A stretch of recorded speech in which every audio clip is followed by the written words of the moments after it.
ഹരേ കൃഷ്ണ. മുരുകൻ്റെ കാവടി എടുക്കുന്നതിൻ്റെ മഹാത്മ്യം ഒന്ന് നോക്കാം. കളഭക്കാവടി, ഭസ്മക്കാവടി, പാൽക്കാവടി, തൈലക്കാവടി തുടങ്ങിയ വഴിപാടുകളാണ് മുരുകന് ഏറ്റവും ഇഷ്ടപ്പെട്ട കാവടി വഴിപാടുകൾ.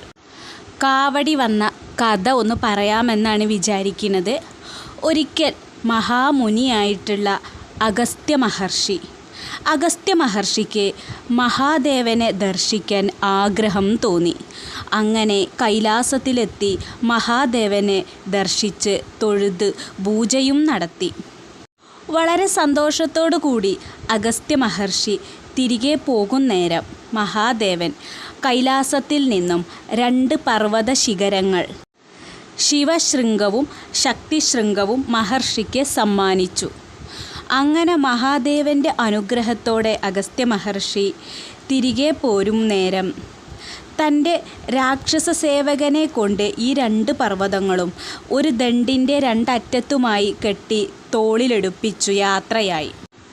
ഇതിനായി മഹർഷി കണ്ടെത്തിയത് തൻ്റെ രാക്ഷസ സേവകനായ ഹിഡുംബനെ തന്നെയായിരുന്നു.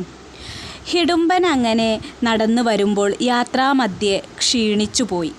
ക്ഷീണിച്ച അവശനായ ഹിഡുംബൻ ഒന്ന് വിശ്രമിച്ചു. വിശ്രമം തീർന്ന് വീണ്ടും മലകൾ തോളിലെടുക്കാൻ ശ്രമിച്ചപ്പോൾ മലകൾ അനങ്ങുന്നില്ല. ഹിഡുംബൻ ചുറ്റും നോക്കിയപ്പോൾ കണ്ടത് ഒരു മലയിൽ വടിയും പിടിച്ചു നിൽക്കുന്ന ഒരു പയ്യനെയാണ്. ആ മല ശിവഗിരിയാണെന്നും അത് തൻ്റേതാണെന്നും ഹിഡുംബനോട് ആ പയ്യൻ വാദിക്കുക തന്നെ ചെയ്തു. എന്നാൽ ഹിഡുംബൻ അത് സമ്മതിച്ചു കൊടുക്കാൻ തയ്യാറായതുമില്ല. അങ്ങനെ അവർ 2 പേരും തമ്മിൽ യുദ്ധമായി. ഒടുവിൽ ആ ബാലൻ ഹിഡുംബനെ വധിച്ചു. ഇതോടെ ആ ബാലൻ സാക്ഷാൽ മുരുകൻ തന്നെയാണെന്ന് അഗസ്ത്യ മഹർഷിക്ക് മനസ്സിലായി. ഇത് മനസ്സിലായ അഗസ്ത്യ മഹർഷി മുരുകനെ സ്തുതിച്ചു പ്രാർത്ഥിച്ചു.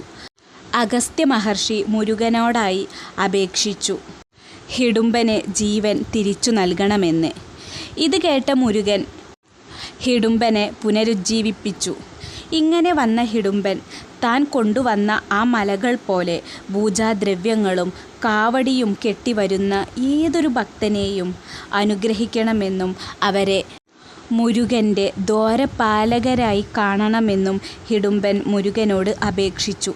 അങ്ങനെയാണ് കാവടി എടുത്തു തുടങ്ങിയത് എന്നാണ് ഐതിഹ്യം. ഹരേ കൃഷ്ണ.